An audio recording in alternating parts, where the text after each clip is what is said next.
You don't technically need this car. You say that out loud to yourself. You say, I have no space. You say, I'm just looking. Then you click. Then you zoom in on photo number 87 and whisper, oh no. Then you text a friend, the one who always enables you. You say to yourself, this is the last one, knowing it is not. You don't need this car. But maybe, just maybe, this car needs you. Bring a trailer. It's never just a car. This episode is brought to you by LifeLock. When you visit the doctor, you probably hand over your insurance, your ID, and contact details. It's just one of the many places that has your personal info. And if any of them accidentally expose it, you could be at risk for identity theft. LifeLock monitors millions of data points a second. If you become a victim, they'll fix it, guaranteed, or your money back. Save up to 40% your first year at LifeLock.com/podcast. Terms apply.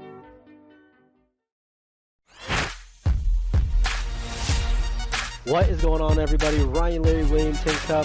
You are listening to The Barf, a look back at the week that was, so you can prepare for the week that is.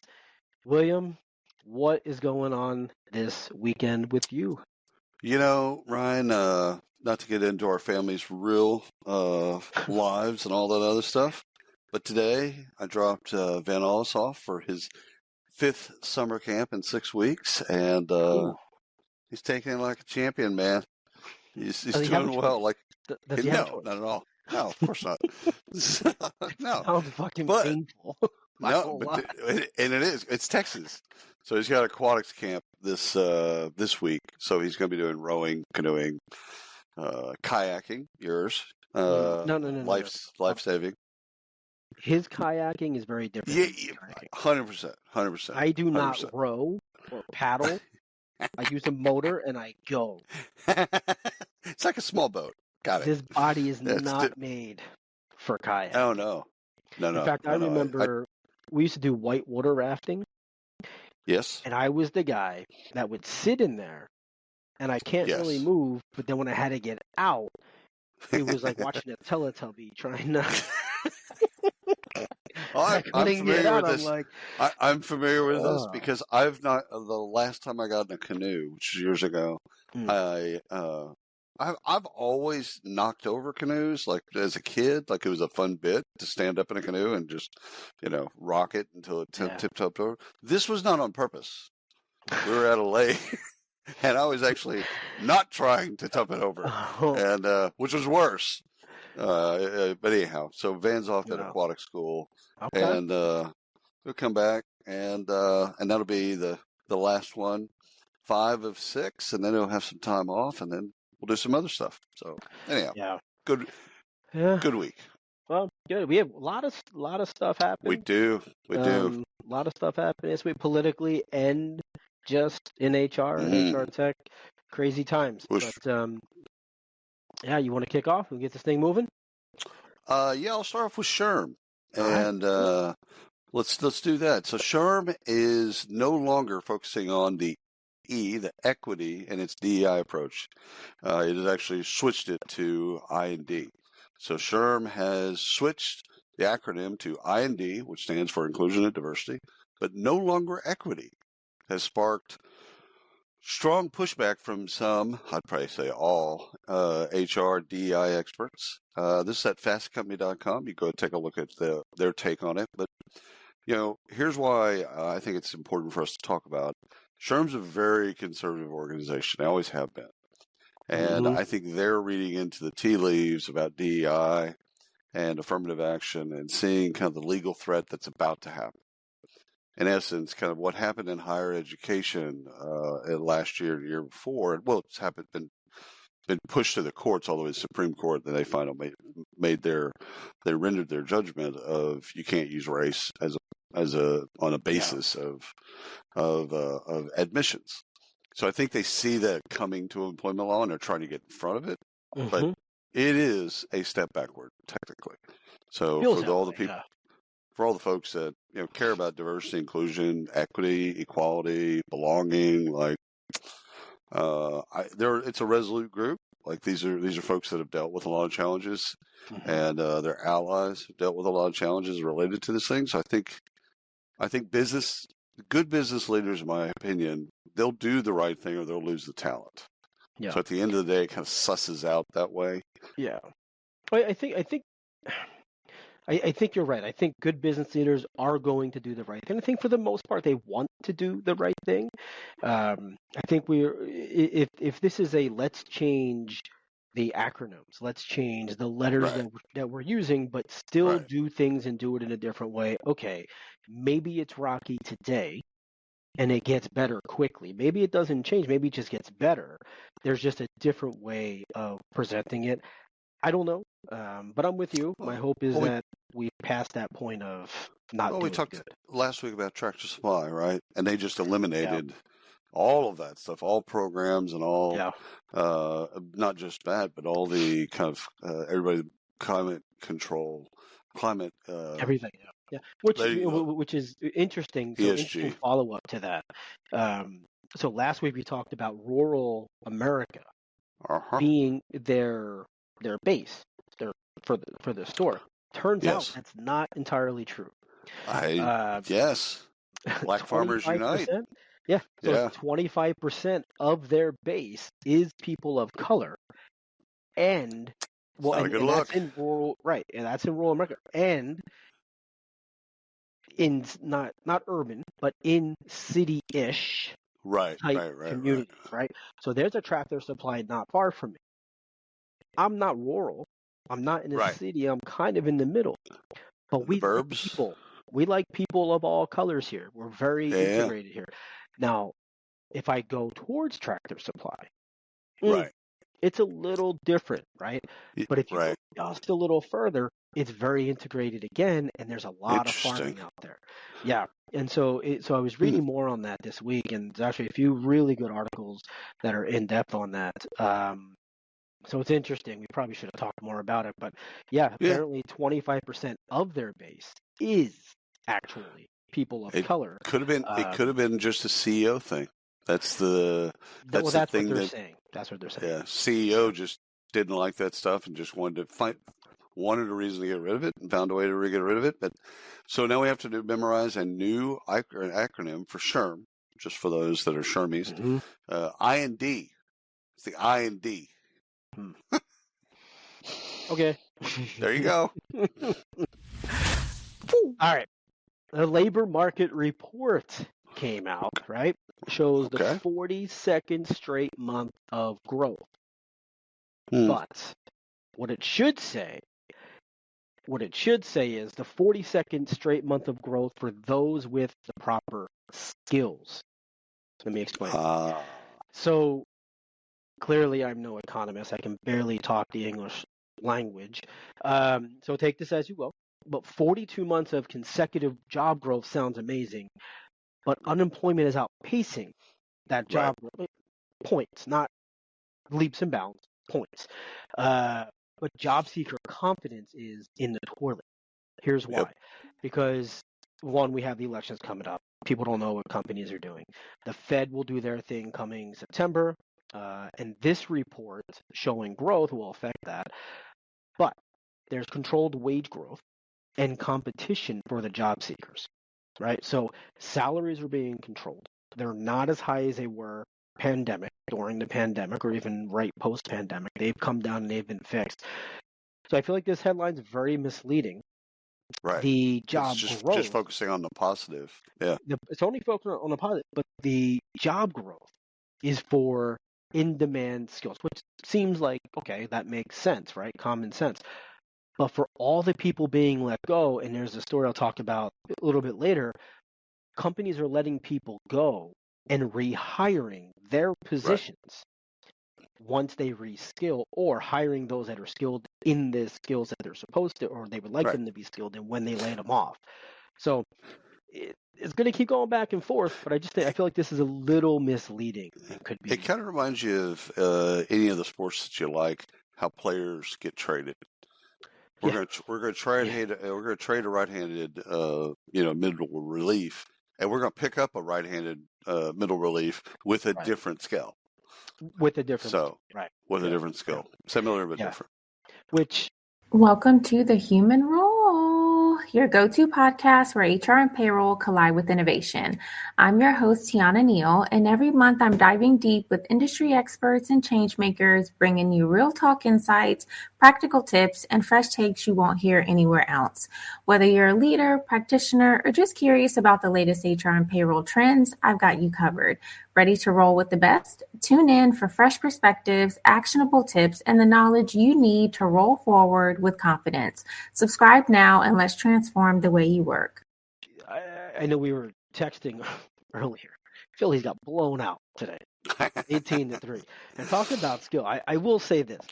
So Garrett Stubbs, who's a catcher, was pitching. I had no clue why. I wasn't watching the game. This is the thing. This season, man. I think they did it a little last season, but this season it's once you're being blown out, they're not putting a pitcher in. They're not going to waste a pitcher. It was a bullpen game. It was storming in Philly, so they didn't want to blow Zach Wheeler in the right. I totally get it. He was throwing like 50 miles an hour, this and that. But 56 miles an hour was the average. And they, grand slams, multiple home runs. Like, this was bad. It was actually comical, and they were all laughing at it. You may as well put it on a tee, like for a tee ball. Just put it on a tee and go, all right, we'll see if we can hit it. There were a couple swings where players swung so hard that they missed, and their helmets came off. Oh, yeah. Because it was they wanted to crush it. They did. This was batting practice. This is like if you're not really a power hitter, this is your time. This is your moment. This is your I'm going to get one over the fence. If you're a hitter, a pure hitter, but this is your day. We're talking like 460-foot home runs, like uppers. Like, this was it. Oh yeah. So anyway. Yeah. The odd thing on that thing also is a lot of those folks that are doing it are also getting strikeouts. Yeah. Like the number because again, they're used to facing a 95-mile-an-hour fastball. All of a sudden, someone throws a 70-mile-an-hour fastball. They're like, I have to really rethink my entire stance. I've got to hold back here. So anyway, all right. So let me get us back on track here. So I live in Pennsylvania, so I'm going to talk PA news. We got 3 crazy things. Okay. All right. Let's get some stuff going on here.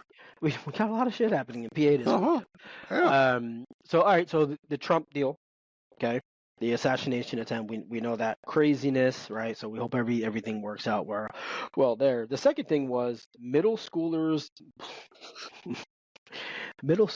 blow up their teachers. This is crazy. I probably shouldn't use the word blow up. But we'll talk about this because I think it's kind of amusing.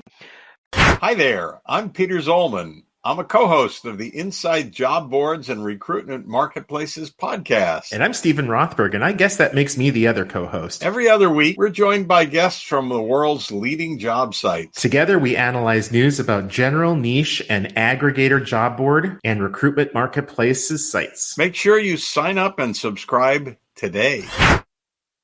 And then third, the court denies the RTO injunction for the city.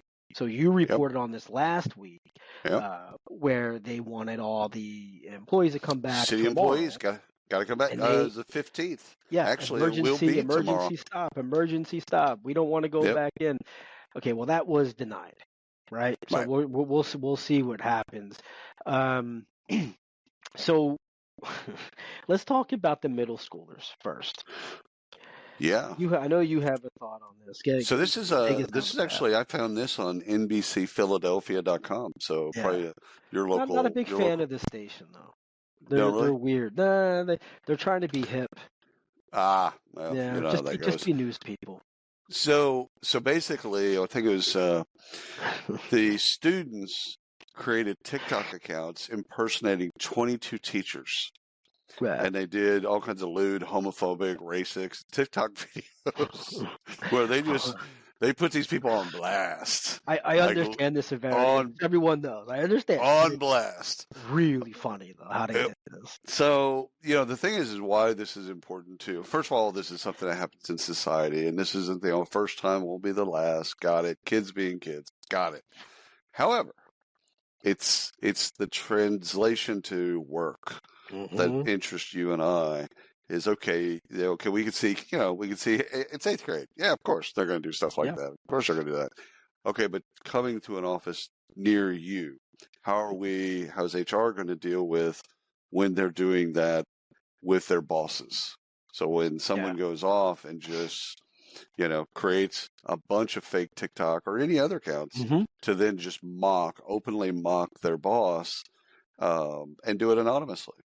Yeah. And so how are we going to deal with it? I think, again, you can find that story and read all about it. And on some level, to your point, it is funny.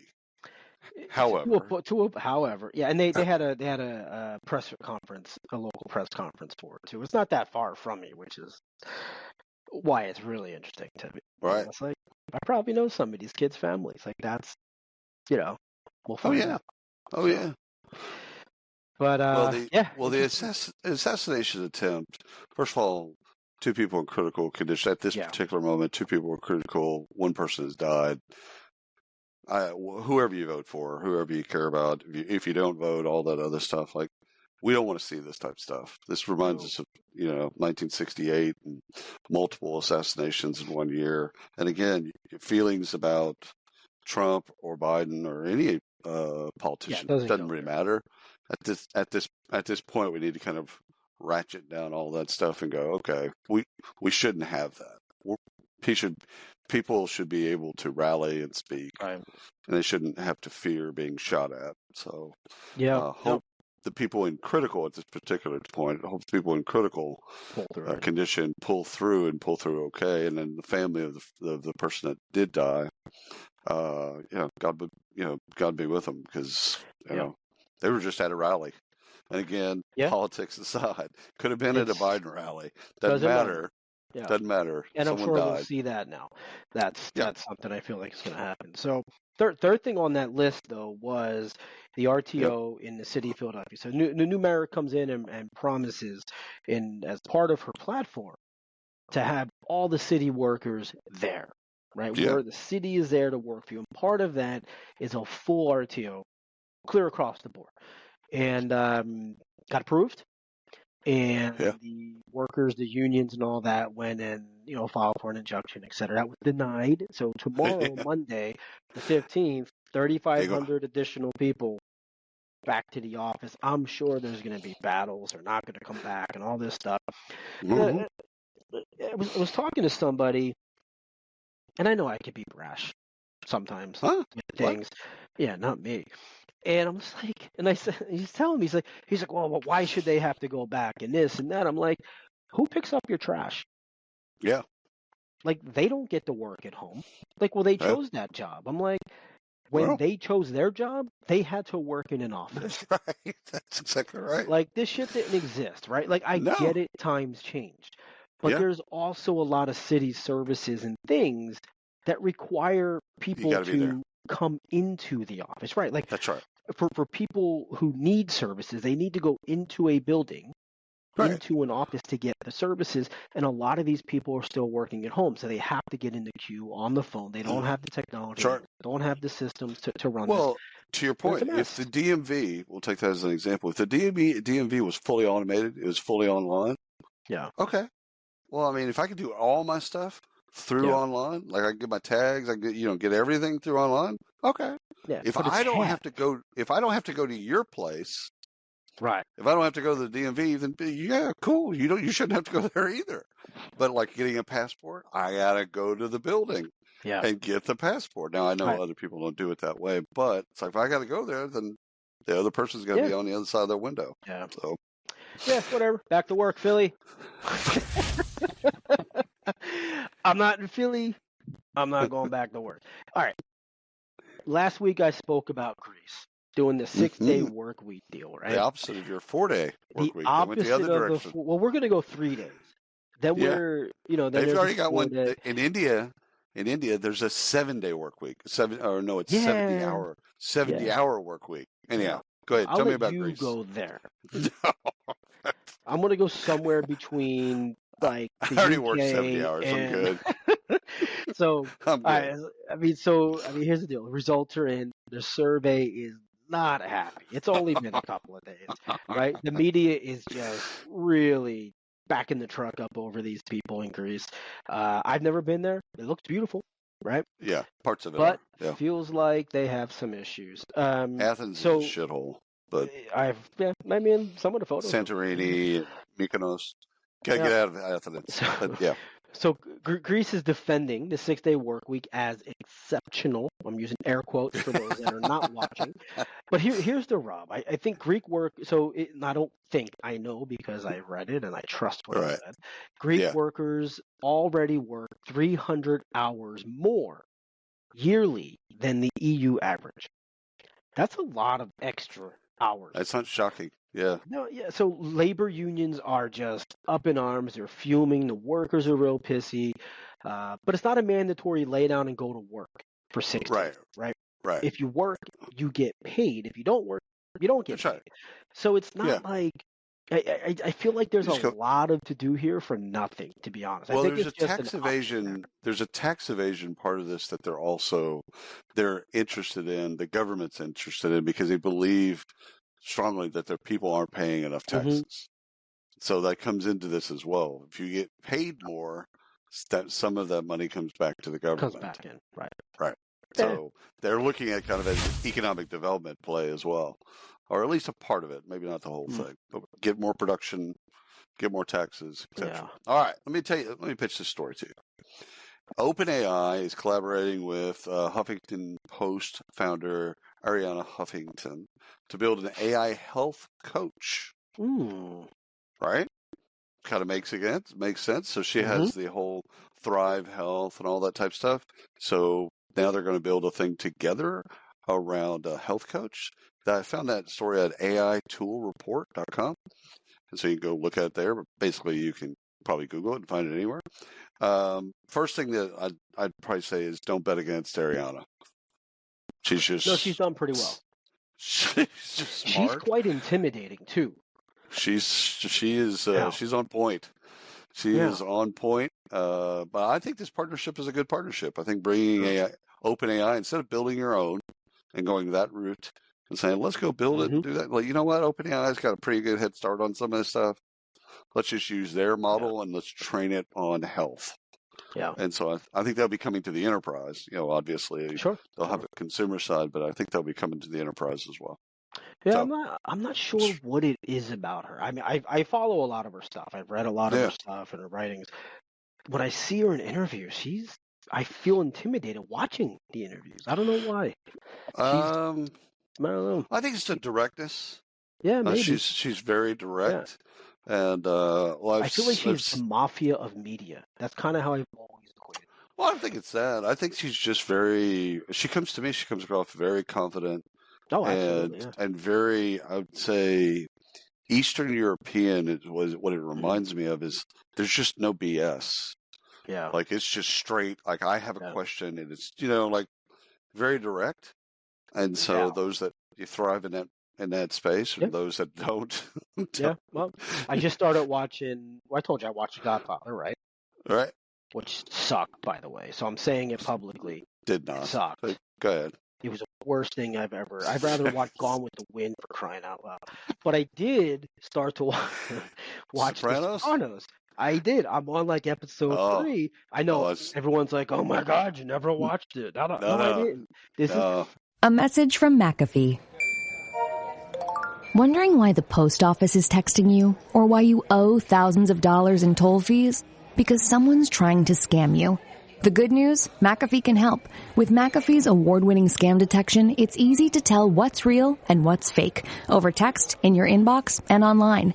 If they're You want a free gift? Seriously? If they're faking it, they're not making it past us. Get award-winning scam detection today. McAfee.com/keepitreal. Hi, I'm Jim. I'm not an actor, just a guy living with prostate cancer. My wife and I face each day head on. We asked my doctor about Xtandi enzalutamide. Xtandi 40 milligram tablets treats men with prostate cancer that has spread to other parts of the body and responds to a medical or surgical treatment to lower testosterone. Xtandi may cause serious side effects: seizure, a brain condition called PRESS, allergic reactions, heart disease that can lead to death, falls and bone fractures, swallowing problems, or choking that can lead to death. Stop Xtandi and get medical help at once if your face, tongue, lip, or throat start swelling. Tell your doctor at once if you faint, have a seizure, quickly worsening headache, decreased alertness, confusion, vision problems, chest pain or discomfort, or shortness of breath. Xtandi can cause harm to an unborn baby or miscarriage. Use birth control during and 3 months after Xtandi. Common side effects include muscle and joint pain, feeling unusually tired, hot flashes, constipation, less appetite, diarrhea, high blood pressure, bleeding, falls, fractures, and headache. Visit Xtandi.com to watch my story. I like It's it. good. Oh, yeah. No, But you're I going to can like see her as like Mrs. Soprano. Oh, yeah. Oh, Yeah, she's got a toughness to her. Yes, yeah. Anyway, all right. Guitar Center. You know Guitar Center. I do. Right? Have one local. Yeah, Guitar Center is going through what we call digital transformation. Right, they're taking it on. So they're bringing in they brought in a new CTO and CIO, same guy, Adolfo Rodriguez. So I want to talk about this because on the surface, it's a hire. Right. But here's what I think this really means. They recently appointed a new CEO, Gabe Del Porto. He started back in October-ish, and then afterwards was appointed, bumped up to CEO. He is hell-bent on change. He came in, he's done this in his career, comes into a company, takes something that's not floundering, but could be better, right? Like it's at that like a turnaround specialist. Yeah, it's like at that point of like, are we going to be amazing or are we going to be a thing of the past? Right. And so I think this is their moment of they don't want to be Toys R Us. Right. So Toys R Us famously had that option to sell through Amazon. Yep. And they didn't. And then Amazon said, all right, you're dead. And they just did their thing. Right. So so Guitar Center, I follow them because, this is just, I don't play guitar, but I'm in that space. I love audio and I follow a lot of that stuff and I buy a lot of stuff from them. But they've been acquired and bought and sold multiple times from PE firms. They've lost their identity. They've gone from we are a high-end premium center to an kind of entry level. Right. You just want to get into it, right? So anyhow, they don't want to. This is their toys. They don't want to be Toys R Us. They need to remain relevant. The job here to make sure is that Guitar Center is staying ahead, not just in tech, but how the tech plays out at the store level. And so this is really what really made me interesting as I'm was interesting to me as I'm reading it. They're actually going through the analysis of why and what they're going to do and how this affects their they didn't call it talent attraction, they called it something else. It was clearly not someone in our space that was writing this, but essentially talent attraction. How are they going to attract new people? One. Two, what do they do with all the old people? And I say old because they are older in age, right? They are older in age, but they're also older musicians. And the challenge that they have is how do they train the older musicians who went through their gig phase? They went through playing, dive bars and maybe had a thing or two, a record deal or two. They're at the store level now. How do they get them to work in new technology? They're bringing AI into the stores. They're changing the experience. They're changing that whole thing. And now they're going to start working with their internal employees at the store level who are older to train them back into what they want their store to be. And as they bring in new people, I'm curious to see how this is going to work, where the clash is going to be, because the younger generation, the older generation, I think there's going to be a standoff there.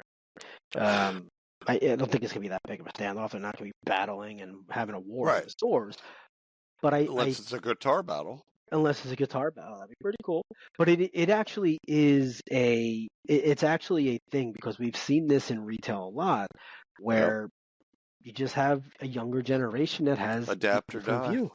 Adapt or die, and I think this is their stand. Like this is their adapt or die moment. Yeah. You want to be Toys R Us or Blockbuster or whatever? Again, Blockbuster could have bought Netflix for I can't remember. It was a pittance. It was a tiny fee. $53. It was. I mean, it was nothing.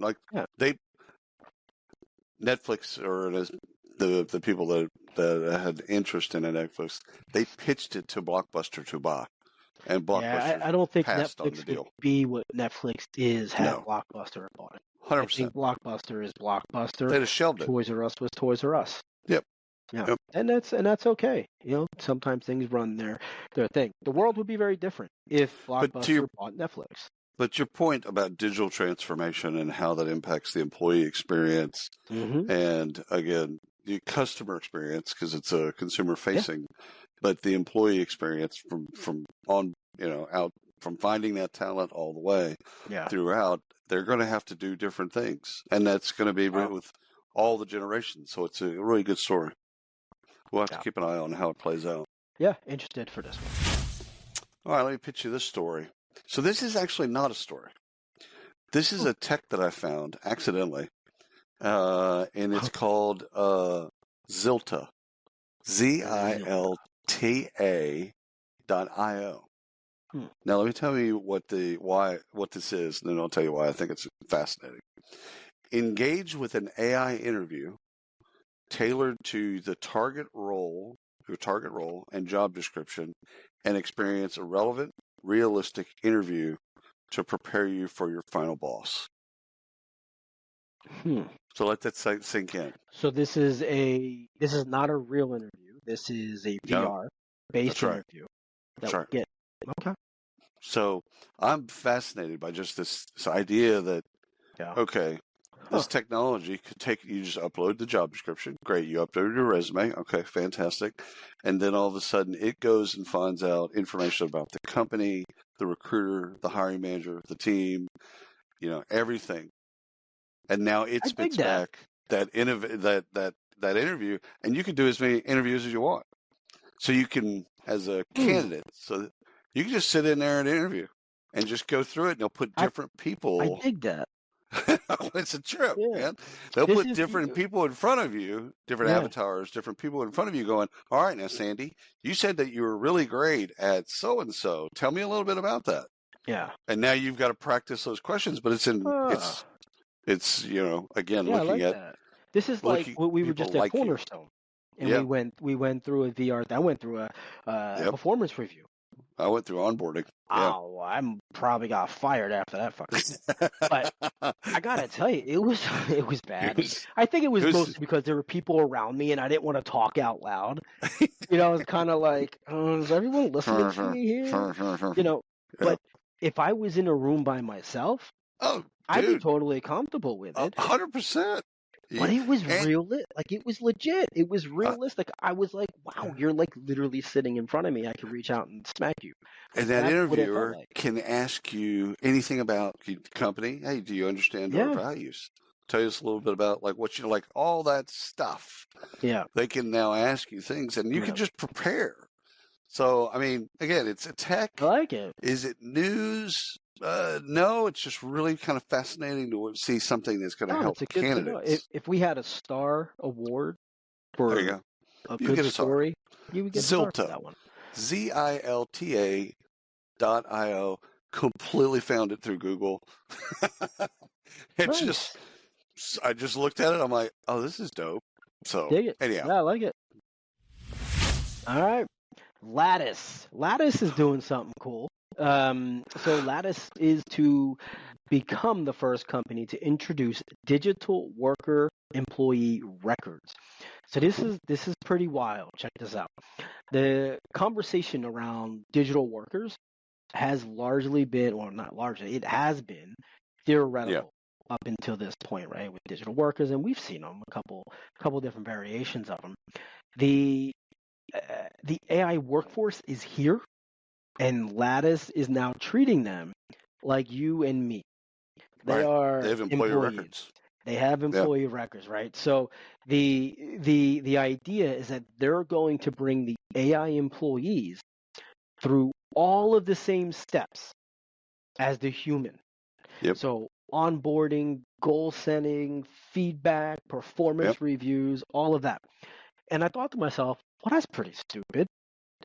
Although I know it's not, right? Because I often find myself talking with AI that I work with like a human. Like it's literally my friend. And I say good morning. And I don't have to say good morning to it. Yeah, you're nicer to your chat GTP than I am. I kind of feel like I need to say good morning. I say good morning. It says good morning. How are you today? I say, Alexa, great. are you having a good day? No. Alexa, how you doing? But it's actually what I found. This is interesting because I'm sure other people. Well, the fact that I say I'm sure other people think this probably means I'm the only one that does. 100%. I feel like if I talk to my AI as if they are sitting here, It's technically not your AI, but go ahead and run with it. Is my AI. And I'm like, hey man, what's going on? And I talk to it. It feels, it's just a large language model that you have no ownership of. But go ahead, run with it. It feels better to me. It feels better to me, and I feel like I get better answers. All right, so let me give you the counter. Let me give you the counter to this story. The comment section is just going right now. You're an asshole. Yes. You're an asshole. So no, it's not about that. On LinkedIn, the CEO posted about this. So obviously, you got this from a press release about about this very thing about AI becoming employees. Oh, doing God, this okay, whole process. Okay. So the latest CEO, it's a new CEO. So Jack stepped down, and she came on board. I think her name's Sarah, but I can't really look at that right now. But the comment section in LinkedIn is tearing her apart. For this? Like, yes. Really? For this, it's all HR people. It's all HR, and not just HR people. It's Why? other AI I'm people. gonna have to go through and look at it. What do they say? Oh, they're taking interesting. her to the task because it's just like, you just take the H out of our HR, and just make it R. No. But no. It's again, I have no dog in this fight. I'm just saying that Lori just wrote about it, so it's on. Lori just wrote about it as well. Lori Ruderman, Punk Rock or HR. So you can read that article. She'll get you to think. But you just go look up the CEO of Lattice, and in her postings, go find the original post. And dude, it's like the YouTube. Look, yeah. It's like the YouTube comments. Like that's where humanity goes to die. Like, yeah, it is. They're tearing her apart. Like I'm into this though. I really think I'm into this, and I know. Well, she is too. Yeah, clearly. Yeah, I might not want to say this to them, but it's like, hey, think about it. If I have an AI assistant, but I can communicate with them, and it gets smart enough. Well, it's not about communication. It's about treatment. Right? Yeah, treatment. And Lattice has taken a position we're not going to create second-class citizens. Insofar as we're going to treat robots different than employees, we're going to treat them equally. Okay, so it's the equal treatment of output of work. Okay, like that logically, whether or not emotionally I can deal with that. Logically, you can kind of connect those things. Now it's the emotional part of saying, well.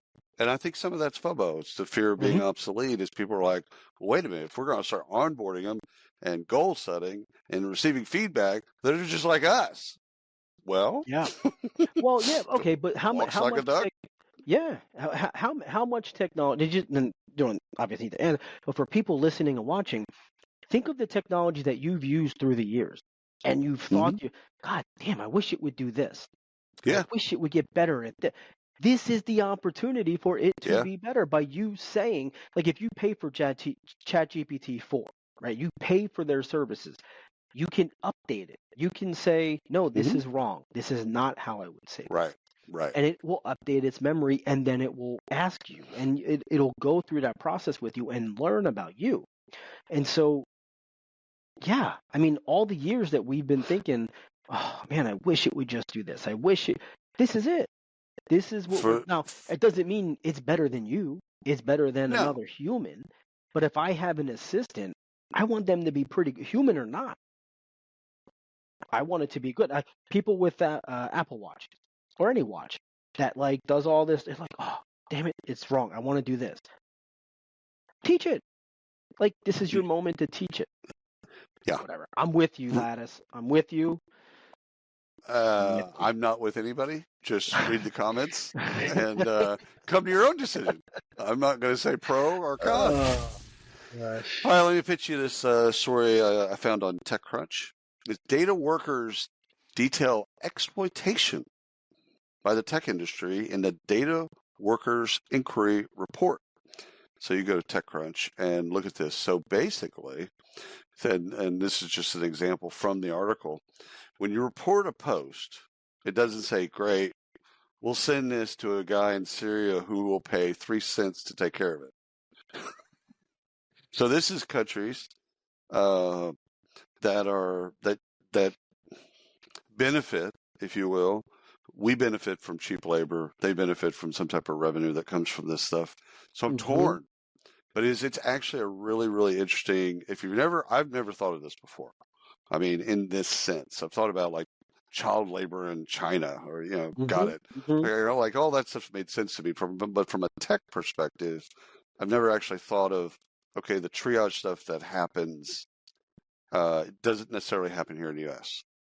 It happens elsewhere, and in Ghana, or pick a place, and so then now why I'm torn is like, okay, is 3 cents in Syria, if you're a Syrian, is 3 cents better than no cents?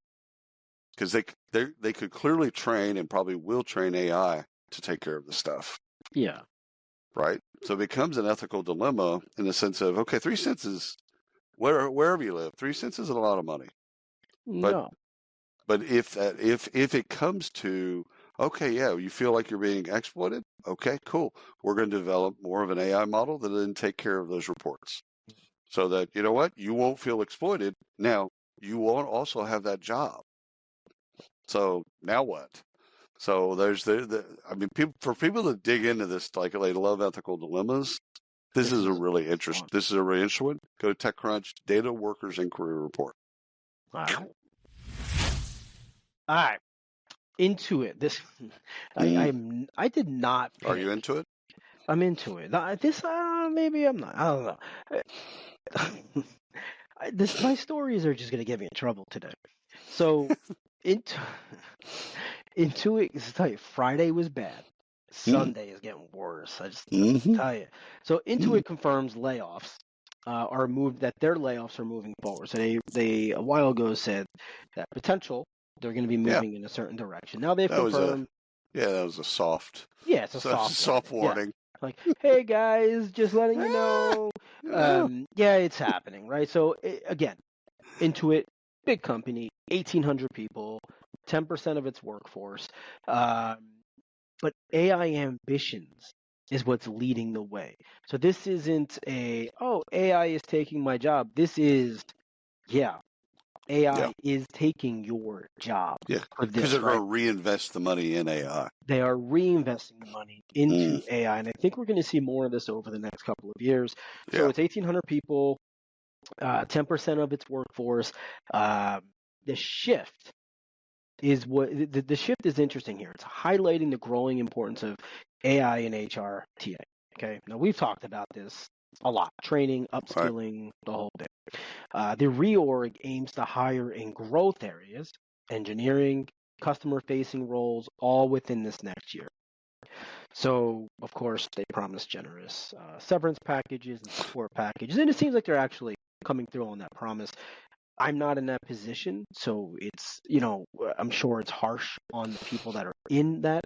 Now, a lot of these people will have the opportunity to reapply for their roles. They're just laying them off. And this isn't me justifying this is what they're talking about. It's one of these situations where they're laying people off and now saying, okay, here's where we're reinvesting the money. Here are the types of roles moving forward. Where do you fit? I don't know if this is the best way, but again, this is way over my pay grade, right? Smarter people are looking at this. It's a reallocation of capital. It's exactly what it is, yeah. I don't know if laying the people off to have them reapply. School districts do that here, and I think that's asinine. So I don't really think that's what this is. I think it's just like, you know what, guys, go away. We're going to rehire the right people. Right. And again, like it or not, that's happening and will continue to happen. Yeah, and I don't think it's necessarily a bad thing. No, if you're a business owner, if you're the chairman of the board of Intuit, if you're not redeploying capital all the time, you're not doing your job. Right. Yeah. And this is. I mean, look, we can get in arguments with this for 80,000 reasons. It's greedy CEOs and greedy companies. But I mean, look, companies are in business to make money. They're in business for business. And they've got to continue to grow. And if Intuit doesn't do stuff like this, or if Apple doesn't do stuff like they do, and et cetera, now CEO salaries apart, all that stuff, it's different. They're not going to be around. Use the example from earlier. Yeah, use the example from earlier. Toys R Us. Yep. They said, hey, we're staying loyal. We're going to do this. We're going to stay to our history. Where's Toys R Us? There's no more Jeffrey the Giraffe. Is that Jeffrey? Was that Toys R Us? You're on your own. No. Might have been Jeffrey. I'm gonna leave you on that limb. Sorry. All right. Talk about some acquisitions. Let's do that. Let's do Chime acquires enterprise employee rewards company Salt Labs. So Chime simultaneously launches Chime Enterprise to partner with employers, creating a new channel to grow the member base and accelerate growth. So you can go to chime.com and read all about that. But basically, Chime is a banking app, right? So everyone's kind of heard of it or seen the commercials, etc. So Chime's a banking app. Salt Labs, employee rewards, enterprise employee rewards. So now, this is just kind of smart money, right? Chime opens up, by this acquisition, it opens up the enterprise to them.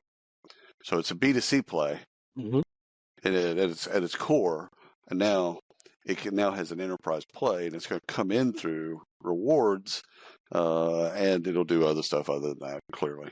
We might see a spree of Chime acquisitions that are into the enterprise, maybe even more specifically into HR. So good for them. I just think it's just smart money, smart strategy when you're a B2C play, and then say, well, you know what? There's another market. There's businesses that we're not serving. Let's get in. And so good for them. Good for Salt Labs for being acquired. Good for Chime. Good for their customers. Good for everybody. Good for everybody. Maybe. All right. IBM. So this isn't an acquisition, but I think it's significant, and I didn't know what else to talk about it. So here we go. IBM and HCL Tech announced Generative AI Center of Excellence. So they're putting together a center of excellence. Interesting. Yeah, and this is going to have a direct impact to HR Tech. Not the conference, just HR Tech, Work Tech in general, on how AI is integrated into the current and future workflows of how we deal with the enterprise. So this is a training mission. They're training about 10,000 engineers on IBM's Watson X. This means that HR departments are going to gain access to all of these sophisticated and complex AI tools that run through Watson for TA, performance management, and employee engagement. There's other use cases in other industries, but specifically for HR Tech, where they were talking about this, those are the three areas that companies that are already leveraging certain tools, but especially the IBM and Watson platform will now have additional access or additional abilities here through these. I think IBM made a mistake with Watson in the sense of they were there first. Really, I mean, they were there in a big way, talking about it, Super Bowl commercials, all that stuff. Yeah, and then they let off the pedal for some reason. Well, they did the Jeopardy thing, and it became a thing. Yeah. And it's like, you let AI, OpenAI, and all these other tools come up and outspend you. So it's like we talk about the redeployment of capital. Yeah. So somewhere in that process, they're like, okay, we got Watson out there, it's doing good stuff, and then let's direct capital somewhere else. Yeah, they should have tripled down, because now ChatGPT, when we say, hey, listen, that's what we use. I'm not just a tool, but that's how we talk about it. Yeah. We don't say Watson. We could have easily been saying, Watson that. Yeah. Do that. And we're not. So and good for them. I do like a center of excellence. So in less than 10 years, I do like that. I think we all thought that was going to happen. Yes, less than 10 years ago, right? It's almost like, and I say this with a lot of love to the IBM people. Yeah. Really. But I feel like you always say PR or whatever it is where a good idea goes to die, right? Or whatever. Legal and PR. Yeah. Yeah. Like this is how I feel about IBM. Ever since they've acquired Connexa when I was there, I feel like great ideas go to IBM to die. It's like SoftBank. Yeah, SoftBank acquires companies. No one knows what happens after that. Yeah. They take a small piece and it goes from there. And clearly they're doing a hell of a lot better than me. So they've been around for 100+ years, so they know what they're doing, right? So no hate. Yeah. I feel like it's the old big blue and people just like to pounce on them and make fun of them and use them as the butt of the jokes. Clearly, they're doing it well, but I agree with you. I think Watson. They had the opportunity. It's doing ridiculous things. Like, it is doing things. Yeah. If you actually go in and read, and just because I was there for a while, I know, and I followed them. They're doing things with Watson that we couldn't even fathom and imagine. Right. And but for whatever reason, it's not hitting the mass market. Well, it's in mass market. It's just not mainstream news. Yes, there you go. I don't think they care about that, but right. But we do, so they should do it. Well, they should have never let off the pedal. They should have doubled, tripled, quadrupled down and made it like we talk about Google. Hey, why don't you just Google that? It should have been, hey, why don't you watch Watson that? Yeah. Something. Yeah. So yeah. Shame on them. There we go. Shame on them. All right, let me give you a last acquisition we got to talk about. Pep Talk Her. Let's go ahead and leave that in the air for just a moment. That's the name of a company. Acquires Medicool to expand global reach. Deal marks significant milestone for both female-founded organizations seeking to foster professional growth and equitable pay among women. Mm-hmm. Thank goodness SHRM just got rid of equity. Just kidding. Yeah. So that's peptalkher.com. Again, that name is peptalkher.com. I guess something other than that wasn't available when they came up with that name. So, yeah, Pep Talk Her is you just like the name. Pep Talk Her acquires Medicool. Pep Talker. I can't make it work in my brain. I can't make that I can't make it funny or cool. Acquires Medicool. Medicool. Two good names. I don't know. Medicool. All right, how cool are you? I'm Medicool. All right. Yeah. So think Fitbit for your career. This is an example of consolidation. So you have two businesses that are doing similar things in a similar market for a similar audience. So this is a consolidation. These two, it looks like they're actually more of a merger. They're coming together and they're going to go to market together. So maybe 1 + 1 = 4. So hopefully this is they'll grow faster and get again, there's pay equity. And giving insight to women and women's careers and having, I've always liked that. Very good. Fairy God Boss is a great example of that. Yeah. That's now part of the Muse. I gotta love plays like that because it's like, this is a safe environment for you to talk about the fuckery that happens in companies. Great. Done. Like that's a good thing. Pay equity. No one can come up with a great argument against pay equity. So, but this acquisition is consolidation. So we'll see more consolidation. Yeah. As we go forward in the next 2 or 3 years. But I think it's good for everybody. I think it's good for all the organizations. So congratulations to Pep Talker and Medicool. Medicool. How cool are you? I'm Medicool. There you go. All right, the Doom Loop, right? Let's talk about some research here. The Doom Loop. So I actually when I found this report, I thought it was I like the name Doom Loop. The Doom Loop. I've never really heard that before. Have you? No, I like it. No, it's a new term to me as well. The Doom Loop. So the Doom Loop, for those that don't know, is a loop that you fall into of creating a negative work environment. The doom and gloom of a work environment. So William is my manager. He's grumpy pants. He makes me grumpy. I make them grumpy. Everybody's grumpy. We all get hangry. Nothing gets done. Everybody like a shame spiral. Yep. Yeah, it's just exactly. Yeah, and so the report looks at a major issue that 27% of employees are at high risk for burnout, and they call this the doom loop. I like this. I like this report. It was very interesting. I actually read it, most of it. All right, half of it. I scanned it into Chat GPT and summarize. If I keep saying this, I'm just going to get down to never. I read the title. Never. So it talks about how burnout's contagious, impacting the managers and their team. Interestingly, though, this isn't a push to use more tech. This is about caring for your employees and helping them manage their well-being, which also includes financial literacy.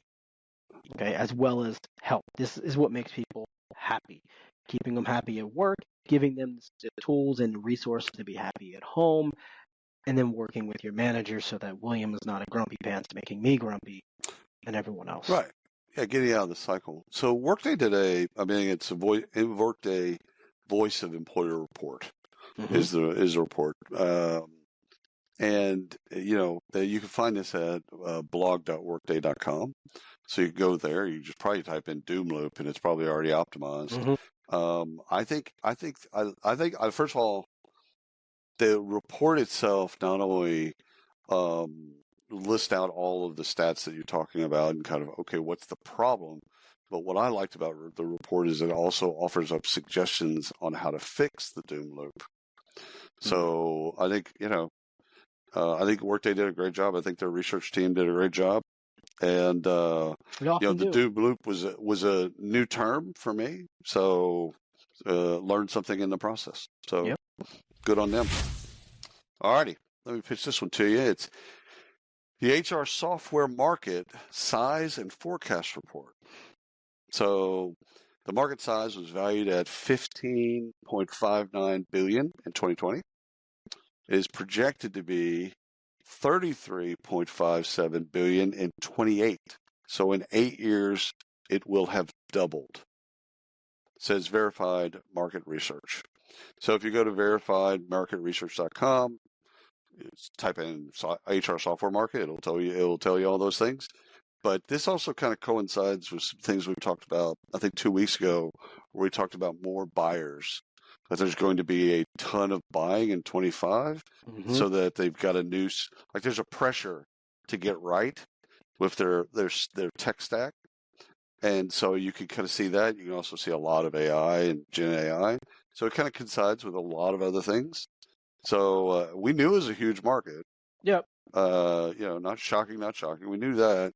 But doubling the market size in 8 years, anybody from Wall Street to Main Street would like that. So game on. I agree with that. All right. Gartner makes the list this week. They ran a survey. Yeah, they ran a survey on sustainability. Well, they ran a survey on other things, but 69% of CEOs view sustainability as a growth opportunity. Interesting. Right. So, I'm going to ask you a question. Yeah. Okay. I know you're going to give me Yeah, I only have one gear. Go ahead. How do you like your feedback? So do you think I'm a cynic when it comes to organizations caring about just caring? No, I think you're being a realist. I don't think organizations care past the point of that they have to. That they exactly right. So that's the line. All right. Okay. So you're confirming what I already know. 100%. Right? CEOs see sustainability as a way to gain market share, make money, right? Gain the market. Again, that's their job. That's their job. Right? That's what you're paying them millions of dollars for. Exactly. And the opportunity to attract the best people. End game is, okay, all of these things they're doing, good for the earth. Yeah. Thank you. Right? And they should be able to do that with the money that they're making. There's always room to do good. But the motivations aren't, I don't believe, the motivations are to do good. It's to win. And they should. Not shocking. But in case you needed confirmation, 69% of CEOs view sustainability as a growth opportunity. Now, this isn't my opinion. This is what CEOs are saying. They're saying, we agree with sustainability. We want to do good. Yeah, we want to do well.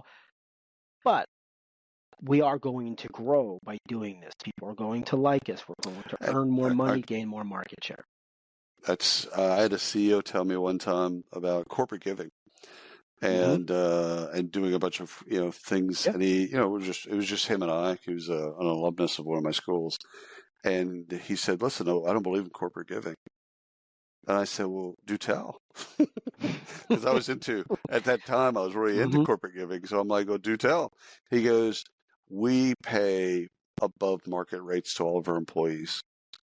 Who are we to tell them where we're going to donate money? Right. That we're going to pay them more, And if they want to give money to something, great. They can go do that. If they don't, great. We're just going to put more money. Like his take, which I still find fascinating, 30-something years later, is that, you know what, we're just going to put more money. Our job is to put more money, grow market share, revenue, you know, all the parts of business, and to put more money in their pockets. If we put more money in their pockets, they then can do whatever. If they don't want to invest in a nonprofit or give to a nonprofit, well, then they don't give to a nonprofit. That's not our job. Right. And it was a fascinating for me because I was really into corporate giving at the time. And so it was fascinating to hear someone give me really school me on, you know what? Yeah, that's fair.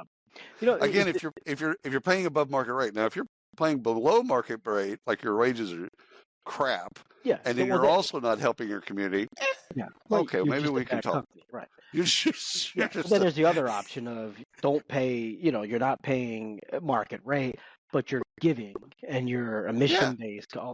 You're in it to That's a different bit. So that's a different bit. It's interesting though, because a long time ago, obviously I worked at Connexa, and they always had this thing where you would be entered into drawings for meeting certain goals and things like that. And when the company hit certain levels, they would do certain things. So every year that I was there, I lost. I didn't win shit. People were winning. So it was called rigged. Come on. Yeah, it was called, I think it was called the Sailing Bonanza, right? And so people that are listening from Connexa, I know y'all love this because it was what made me stay some years. But I was just like, I'm gonna win this thing. And so you got to pick whatever you wanted to do based on the letter. So if you landed on an A, you can say, I want to go to Aruba. You know, like that type of stuff. Like, yeah. And so Rudy was such a genius. Ridiculous, right? So we had so Don and forget his own man. I shouldn't even say that. I'm gonna forget his wife's name. Anyway, they went to Bora Bora, and I'm like, God damn, like that's something. Another woman, I can't even spell Bora Bora. Yeah, another woman. She got a brand new kitchen. Like she got a brand new $50,000 kitchen makeover. Like this is what Connexa did until the year that I won. $25 donations to the charity of your choice in gift card. That was the moment I said, "Oh, that's hateful." Yeah, that's hateful. And then we were acquired, so it all obviously makes sense, right? But yeah, they're probably in a quiet period. Yeah, and couldn't when do a stuff company like that. does that, I say that because you're telling your story of corporate giving. That's kind of how I felt. I'm like, don't just pay me more. Yeah, I'd rather you give me $25 bonus to go get lunch down at the corner store than to tell me you're going to donate $25 to a charity in my name. I don't give a shit about that. That doesn't do anything for me. I was mad. I was mostly mad because the year before. You want to go to what was the letter? What was the letter? Do you remember? I just got picked. They just at that point they were just picking out of a hat. Oh, got it. But for all the years prior to that. Like, I'm watching people get brand new kitchens. One person got a card, the other went to Bora Bora, and I'm like, I get $25 donation. Like, I never even said where I wanted the money to go because I didn't care. I would have a destination for every single letter.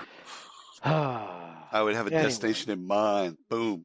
That was the only negative experience I've ever had at Connexa. So, Rudy, if you're listening, Bora Bora would be fantastic to make up for that. We could do the podcast for Bora Bora. So, I mean, I'm not saying. Maybe you should sponsor it. Yeah. So let me give you this story because this came out of left field, and the sources out of left field as well. So, U.S. companies ramp up automation and AI as inflation persists. Okay, nearly 2/3 of CFOs say their companies have a strategic priority to automate tasks typically performed by employees. Among firms that plan to automate in the next 12 months, a majority is expected to implement AI to perform a wide range of tasks. Now, these are things we know, but we're seeing it from a CEO's perspective, which is very interesting. Now, this is actually put on by the Federal Reserve banks of both Richmond and Atlanta and Duke. So 3, let's say, respected organizations. They went out to a bunch of CFOs. So CFOs are looking at AI much differently than we are. Mm-hmm. Okay, they're looking at it like okay, this is a replacement. So when we say it's FOBO is at DEFCON 1. My advice as I'm thinking about this is reskill, learn how to use AI, Gen AI, and find a place in the market where AI won't impact you for the next few years. That's my advice. It's because it's going to hit it's going to hit a lot of things, but CFOs are going to look at this. Isn't HR looking at it, or even the business. This is CFOs looking at it like we're spending money over here. Yeah. Well, labor costs it's the number one expense almost every business. What can we do to reduce labor costs? And they see AI as a way of reducing labor costs. So and again, that's their job. So no hate on CFOs. That's actually their job. So if you want to look that up, that's at richmondfed.org. So that's the Federal Reserve Bank of Richmond. And so go there and read the report, but it's all looking, again, it's a different lens because it's looking through the CFO's eyes to see this and see the opportunity and the impact on the bottom line. Got it. All right. HR tech investments aren't delivering. Did you know that? Technology, I did not know that. But technology isn't the problem. This is actually another Gartner report. I found this on Rework, but it's actually a Gartner report. So about 24% of HR functions are only about 24% of HR functions are said to be maximizing their HR tech. So this is a wake-up call, right? So poor implementation, integration issues, they're killing potential. Roughly 35% of the CEOs that were interviewed or took the survey and were interviewed feel like they've got it under control right now. And these are enterprise level companies. Bad policy executed faster is still bad policy. Right. And this is what they're battling. There's misalignment in the organization. This is what the survey talks about and the report talks about. There's misalignment in the organization where there are some that want to get specific things answered, specific questions answered, and things done within the organization. Others want to push it through. We have new tech. Let's get it in. Let's get it implemented. Let's get people on it. Sometimes there's a year-long process to get people onto a technology, right? That could be a 2-year process. And so there's misalignment within these companies. And so that's what they're saying here, about roughly 24%. Think of that. That's a big number. That's a big number. 75 out of every 100 companies are buying technology and shitting the bed with technology. Not only are they doing that, their employees are getting frustrated. They're not working. They're not productive. Impacts their experience. Yeah. The doom loop happens, right? So, all this stuff we're talking about actually just kind of works together. In the end, lack of trust, lack of credibility, employees move on, they got to bring new employees in, retrain, redo this, and the technology never gets implemented. Right. Sounds like a lose-lose situation. It's usage. Studying user adoption for so many years, you learn that it's a game of consumption. Right. Ultimately, it's a game of how much of this can I consume, how much of this can I adopt or use, etc. And so, my opening bit with a lot of people or a lot of presentations and speaking engagements was a feature isn't a feature if people don't use it. And so, a lot of software companies that have developed super feature-rich, solutions, again, if people don't use it, it's a big giant who gives a shit. Tree falls in the forest. Tree falls in the forest, baby. Yeah. So it's like, okay, getting people to use the technology is a game. Right. It's a game that can be won. So for anybody that's listening, it's like, okay, the doom loop. No. It's a game that can be won. It's just there's an intentionality and training that has to be done. And if you're not intentional about both the purchase of technology and then the implementation, because in our generation, the purchase was the most important part. It's like, let's go through the short list, let's do the demos, and let's pick the technology and sign the contract, and then celebration. We did the hard work. That's not the hard work. It never was. The hard work starts once you have the technology and getting people to fall in love with the technology that you have. And because it does all the stuff that the technology company promised. Well, it does some of the stuff. Majority of the things of the stuff that the technology promised. And probably would do them all if you knew how to use it. Point taken. And now, but it impacts the employee experience. Sure. And that's where that doom loop, Workday. That's where that doom loop comes up. Is if they're not using it and they have a crappy experience, then their journey with the company is worse because of the technology, not the job, not the game.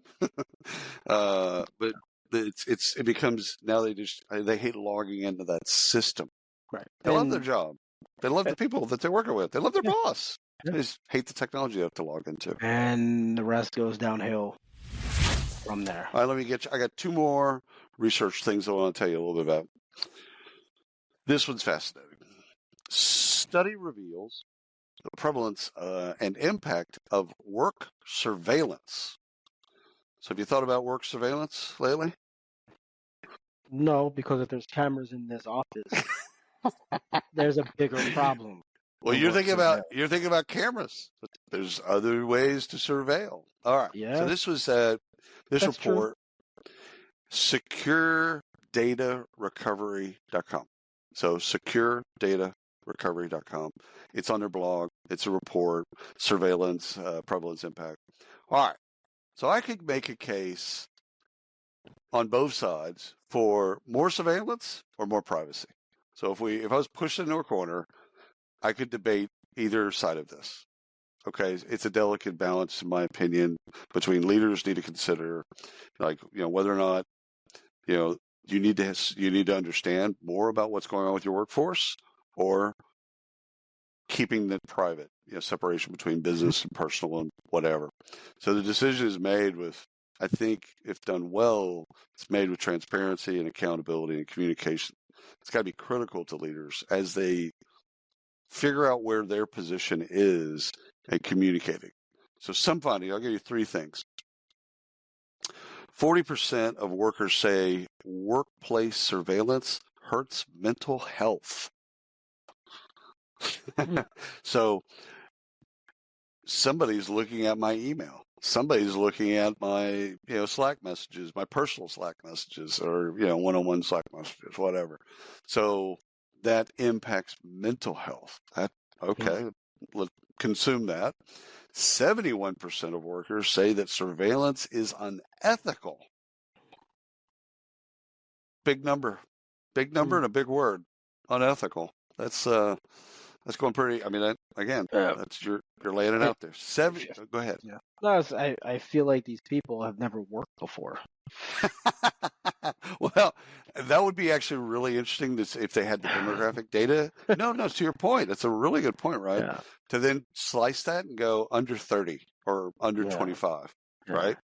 Okay. Sorry, last data point from this one. 75% of workers say surveillance decreases job satisfaction. That's 3/4, babies. 3/4 I of could the get people. behind the third one. Okay, I can job satisfaction. Yeah, I can see that. You kind of like, why are you? But if the company communicated to you, if the company communicated and said, "Hey, this is what we do. We look at your email, not in specific. We look at metadata in your email to find out if there's things that we should be doing better as a company," and they communicated all the why and the how and all the touch stuff. I have to look at it from. I have to, if I remove myself from all of my experience and the world that we live in, right, I would probably be a little upset about that. I would feel Big Brother. Even if it was communicated? Yeah. But because I'm in this space, I understand truly what that information can help companies do. Yeah. A little more educated on that, and I can kind of vision it because I'm interested in it. I'm okay with that. because I think maybe this is where I could be a little naive. I trust that it is anonymous. I trust that they are only looking at sentiment and things I'm saying Right. and how we're doing it and using that to move the business forward. I could see easily, and even more than how I would personally see it, how others would see it as no way. Right. Yeah. Yeah. Interesting. Surveillance. So surveillance and mental health, two things that I would never necessarily put together. Yeah, And sometimes there they are. I think it's Go Well, take a look at that. Go take a look at that report. All right. Last one for the R, the research. 1 in 3 companies stopped requiring stopped requiring bachelor degrees for some positions this year. It says Intelligent. It's the name of the company, Intelligent. So 1 in 3 companies stopped requiring bachelor's degrees for some positions this year. All right, so that's a number. That's a good number, let's say. So that can be found at intelligent.com. You can go look at the study yourself. And this tracks for me because we're inundated with skills-based, etc. And at the end of the day, if it is based on skills, focusing on skills and reskilling, upskilling, etc., if you can do the job, who cares if you attended or graduated from college? Hard stop. By the way, I've earned 3 degrees and 7 different certifications. Your fault. As I was reading the study, I was kind of going, you know what? I need to be born a little bit later. Well, I'd be thriving in this environment, right? Maybe. So anyway. Yeah. Well, I forget what it was with the I have to go back and look. The research I was looking at last week, I talked about where it's a little bit of the opposite on when they did the analysis of jobs that were AI based. Yeah, They I are remember that. interested in PhDs. They are looking for humanities. They are but I think that's more the critical thinking, right? Like the jobs of everyday, and not that AI is not job of everyday person, but most of these jobs do not require degrees. We know that. But as you move into certain areas, I mean, you want your doctor to have a degree. You want your lawyer to have a degree, maybe. Yeah, not all that tracks. All that tracks All for right. me. Let's do the F. Yeah, we got some money to talk about. So I'm going to mispronounce the name. Hibia. Sounds right. Sure. They took in $130 million in funding, led by Andreessen Horowitz. The mission of Hibia, if I'm mispronouncing it, I'm sorry. Run with it. I'm sorry. The mission here is to go beyond what we know as transactional chatbots. Right. So type something, get a response. Type something, get a response. A charted response, right? So choose option A, get answer B. Their mission is to get away from that. They want the chat. They want to work. They want your AI assistant to work like a human. So think conversations, check-ins, task management, all of this stuff. So they took in 130 million over the last 18 months. Check out these numbers though. 15x. They've grown 15x. They quintupled headcount, and which was probably the most interesting of this, they've driven more than 2% of the daily traffic on OpenAI, overall daily volume. So these guys are no joke, right? They're pushing it. So this is really based in for asset managers, law firms, banks. Right. It's all about working faster, allowing the employee to make decisions faster. So think contract analysis, investment risk, earnings calls analysis, public and private screeners, and things like that. Big money, good investment or good investment firms backing them up. Interested to see where these guys roll. I love it. No analysis. I love it. All right, let me give you one. Kenyan HR payroll provider Workpay raises a little under 9 million, 8.8 million.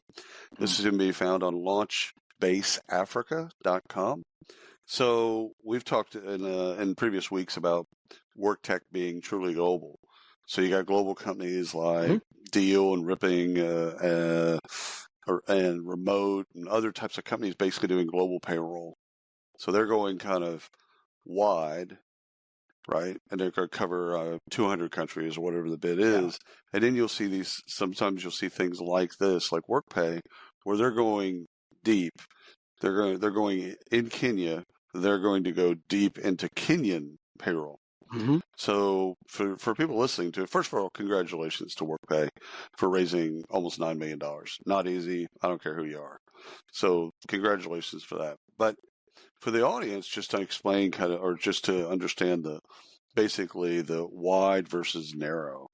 So some companies, and you see these huge amounts of being raised by some of these companies, 300 million, whatever. And it's because they're trying to be relevant, be able to pay people in, again, 200 countries, which is massively difficult. Whereas you see a play like this, they're not trying to go wide. They're trying to go deep into a country and understand all of the crazy nuances in Kenya's payroll. So congratulations to them. I love seeing stuff I like seeing both. Mm-hmm. So I like companies going wide. I like people going deep. So good for them. Yep.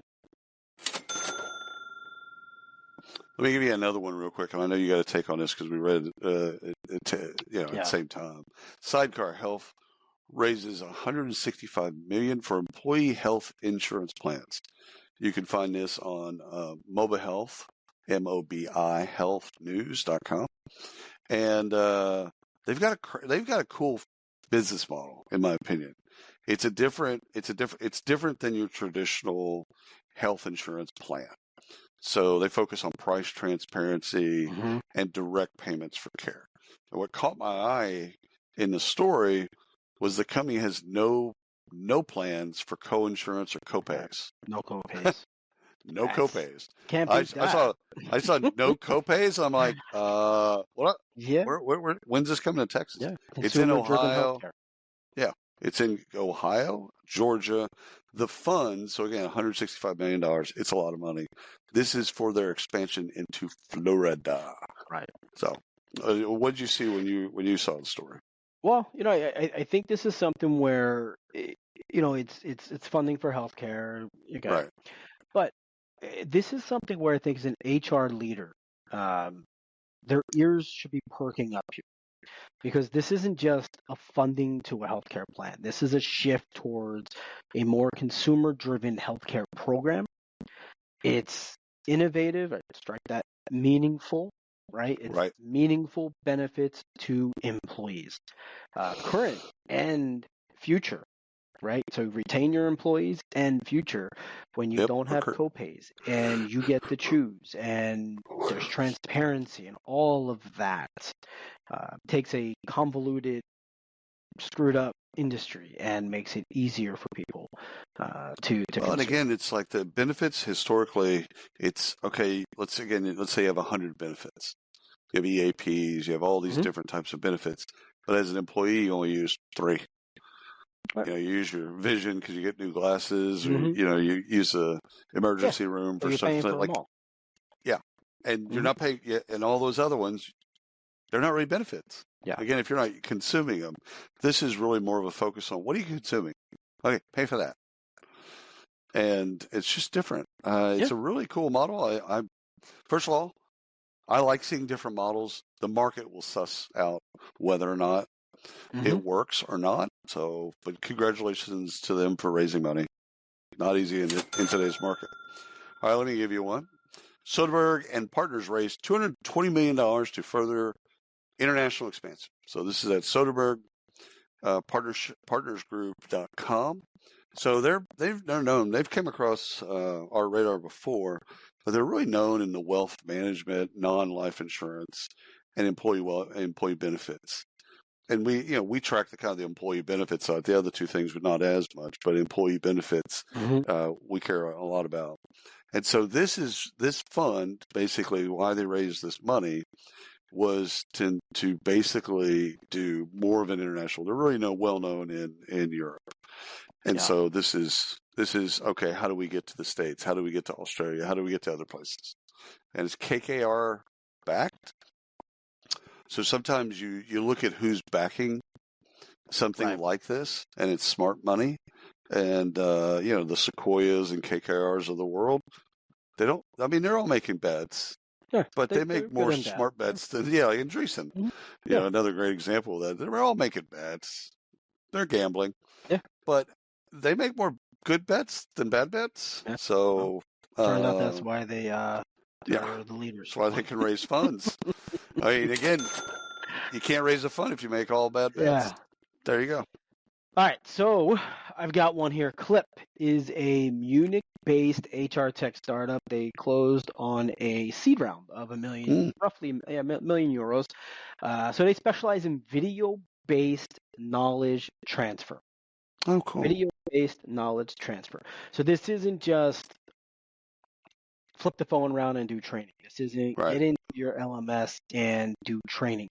So what they're really addressing here is skill shortages. And they help to facilitate, I'll use air quotes here, generational knowledge transfer within the organization. So, that's cool. Older employees leaving the workforce or employees who have institutional knowledge, they've been there for 10 years, 15 years, a lot of that's in their brains. It's up here, right? And they don't have it written anywhere. It's kind of like family history. A lot of people just don't have family history. Well, they have it. It's just not recorded. And so these guys are working to help organizations get that knowledge onto video and into obviously a system. But I think the approach is modern. It's social based, right? It's recorded by employees, no lights, no cameras, no actions, that type of thing. So it's very familiar. And it's something that I think a lot of LRPs lack. They're very they're very produced. And this is not, and this is what we need. This is the knowledge we need to transfer down from this person to that person. I think it's a good play. I'm interested to see. Good luck to them. And I think you pronounce it Vig luck.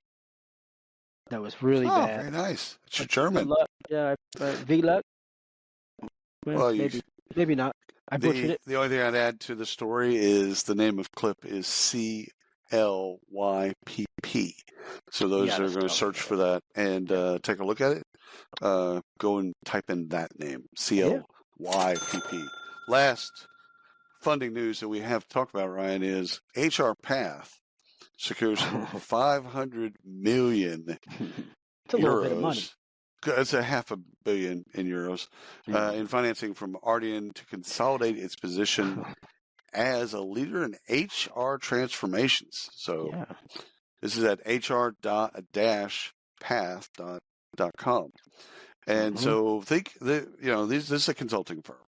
And they do HR, they specialize in digital transformation, HR transformation. And we've probably talked about transformation in some form or fashion in every single BARF. Mm-hmm. Yeah. So it comes up often. You see €500 million being dumped into a consulting firm that focuses on this. Winner, winner, chicken dinner. Turns out it's good for them. Important. €500 million worth. Yeah. Good for them. So that's it, man. We've done it. We've covered a whole lot this week. I didn't even think we had that much this week, but I guess we did. So it's a lot of stuff. It always goes that way. Yeah. We always say, "Oh, this is going to be a short show." There's not that much to talk about. 7.5 hours later, we're talking about stuff. Anyway, thank you all for listening. We appreciate it. Love you. Subscribe to us everywhere, and we will see you Substack. Next time. Oh, yeah, Substack. Go to Substack. Work defined. WRK defined. .substack. Check it out.